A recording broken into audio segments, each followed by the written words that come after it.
Hello and welcome back to YYC Business Speaks. Today we're here with Alanna Niznik, and she is the owner of Torchwood Contracting.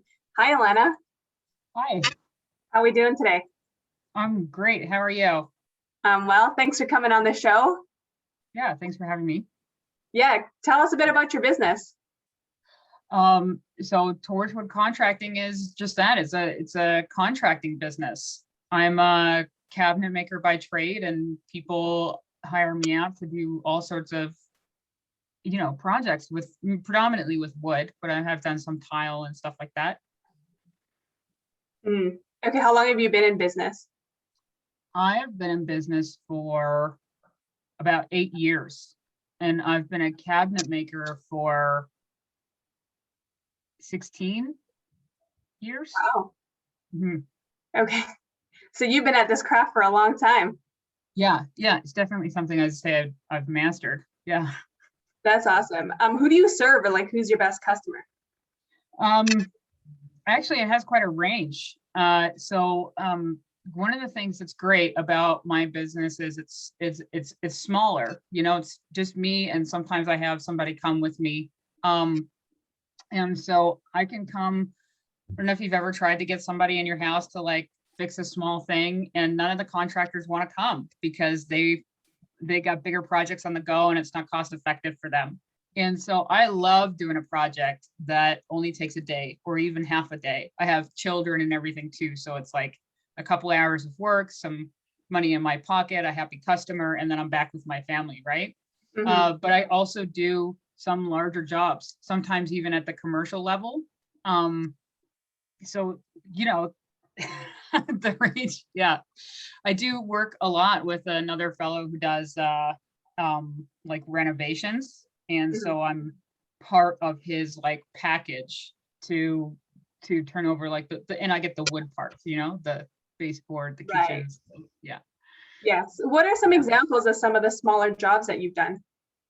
I fixed a couple of drawers for somebody. I went recently. I went and rehung like a kitchen door for this lady.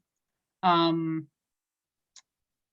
just did I would call this a smaller job, although it was a couple of days. I just built a removable desk add-on for a friend of mine. He had this desk that was installed and it just wasn't enough space for him. And so we added like a peninsula, and the whole thing was like removable. It rested on a filing cabinet that I modified and put wheels on, and he could lift up the top and put it away and put the filing cabinet in the corner and have like his space back. Wow. Anytime he wants to. So, and he was thrilled with it. He was like, totally custom. And I'm like, yeah, totally custom. It's like, just, Yeah. Yeah. That sounds like something I would come up with. It's like, I need more space, Alanna, like, but I need to get rid of that thing that's in the space every once in a while. Yeah, totally. I'm all about function too, right? Like really. So fulfilling a need. I love it. What's the greatest impact the pandemic has had on your business? We've been a little busier actually, since there was a period where I was like off, but since then we've been busier. People are taking on their projects that they've been putting off, and they're now in their home more often. So all those little things that used to bug them, but they could tolerate because they spent 12 hours a day at work, they are now like, I can't handle this anymore. Somebody's got to come fix it. So we've been a little busier. And then the other impact that shows up predominantly is like lumber is a lot more expensive than it was, but that's possibly temporary and possibly very appropriate given the environmental footprint that has, Right. Yeah. Okay, cool. So what are one or two actions that you've made a difference over this past year that's helped your business? I hired a helper that I should call him a partner. I hired a partner to work with me, and so I can now handle a lot more in less time and do so more effectively, less strain on my body and stuff like that. And then created a partnership with a friend of mine, who owns a renovations business, and he's been feeding me a lot of work. And we like, we really have like a partnership, even though I'm a contractor under him. It's not like a normal contractorship. I take care of the whole space just like I would if it was my renovation, and he knows I do that. And, there's a phrase like a tit for tat about pricing and stuff like that, right? Like, so yeah, that would be. Okay, so you've created partnerships really that have really worked for you and have helped you grow a little bit there. Yeah. Awesome. Okay, it's been said that smart people learn from their own mistakes and wise people learn from the mistakes of others. So what are 1 or 2 mistakes that you've made along the way that other entrepreneurs can learn from? Pricing. I would definitely say make sure your price is accurate. And if it seems like it's too low, then it probably is. Contractors don't do good work when they feel like they're not getting paid enough. And so what happens, you get like halfway through the job and you start doing a bad job because you all of a sudden you realize like you're now working for next to nothing. And so the customer is not as happy because you didn't price it right and they didn't get a good quality job, and you're not as happy. And then it affects your bottom line, right? Like you don't have the profits to operate on top of. And in my business, you have to have a good cash flow. Otherwise, you can't even get products to build the next project, right? Right. So you get stumped, or some tool you might need or whatever. Right. So I would say make sure your price is good, and attract customers that are going to work with you about it, that are going to pay you. Yeah. And here's the other thing. Mistakes, I don't know, but like something I've done about that is to be very forward with my customers. Like, I can take on that project, but I need you to like pay this amount upfront for material, or I need you to, this is what has to happen for it to go down. Yeah. And has that made a difference with your clients, or like, has there been an impact in that way, or clients haven't had an issue doing that? What have you noticed? Generally, my clients, they don't have a problem with it because they want me. I don't mean to sound pompous, but I have a good working relationship with my clients, and I'm honest and upfront, and I'm accountable, and I may not always be like exactly on time, but they know I will deliver, and I'll give them something that they couldn't have even imagined. And so they work with me. I mean, in our business, it's not like in construction. It's not like this stuff is being made in a factory, or you can control every variable, Yeah. And so it really takes, there's a really large, like, working with people component that a lot of tradespeople just don't have or step over. And I think that's why I've been so successful, honestly, with minimal effort. I haven't advertised. It's always like word of mouth, and people just call me and I'm like, yeah, sure, I'll come talk to you. And then, new client. Yeah. Well, and you're such a people person in general that really works for you. Yeah. And it's something that it's something I say I have an edge over some tradespeople, because they're not historically people person. Like, people, if you want to work a job that doesn't have you dealing with the public, go be a tradesperson. Right.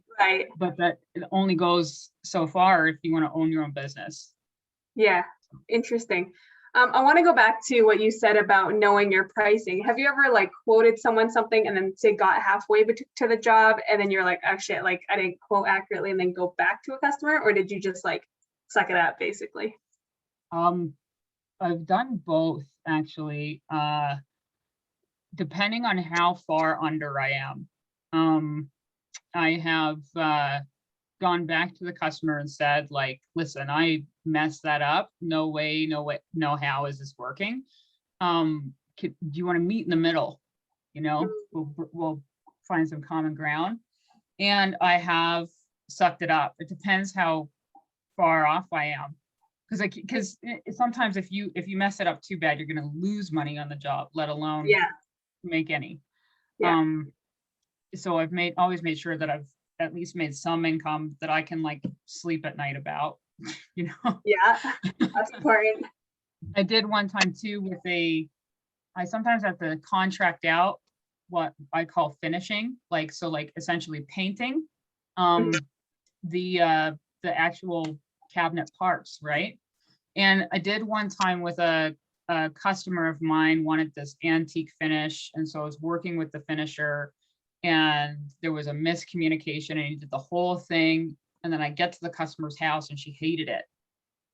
And so I had to make the finisher redo it. And it's like, it wasn't directly his fault. It wasn't directly my fault, but each of us had some fault, Yeah. you know, or some responsibility in the matter. So then I went to him and said, okay, listen, what's the cost for you to do this? Like, let's split the difference.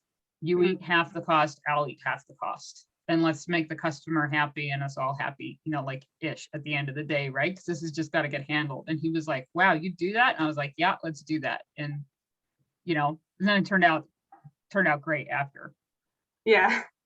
But that's you do awesome. better work when you know you're getting paid. So. Exactly. Right. Yeah. Okay. Where can people find you, Alanna? The best way to talk to me is by phoning me. Do you want me to give my number right now? Yeah, you can do that. You post it with the, okay, yeah, it's my phone number is 403-669-5560. Because, you know, in the custom nature of my job, it's always a case-by-case basis. So the best idea is to call me, and then I'll come over and see what you want, right? Yeah. But if you want to see some of my work, you can visit Torchwood Contracting on Instagram and on Facebook. Okay, cool. So your portfolio is sort of on Instagram and Facebook, and then if they want to have a conversation with you about anything, it would just be give you a call directly. Yeah. Yeah. Do you have a website at all? Pardon me? Do you have a website at all? Not yet. Okay, cool. You haven't needed one, clearly. Yeah. Yeah. And you'll see when you look on Facebook and Instagram, there's quite a range of projects there that, you know, I actually, now that I'm thinking about it, should update some of the photos, but. Yeah, it's all good. Okay, cool. Last question. What's most inspiring to you today? Inspiring.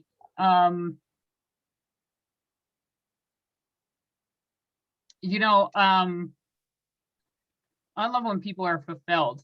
You know, so one of my favorite things is like I just delivered a project yesterday, that desk I was telling you about, and the customer was like thrilled, like just like, wow, this is perfect, and holy cow, that looks better than I imagined, and like totally custom, every bit of it's custom. Custom is my favorite word, you know. And you know, I find that's really fulfilling. It's really great to do something that I have, I guess, a natural talent for, a desire to do.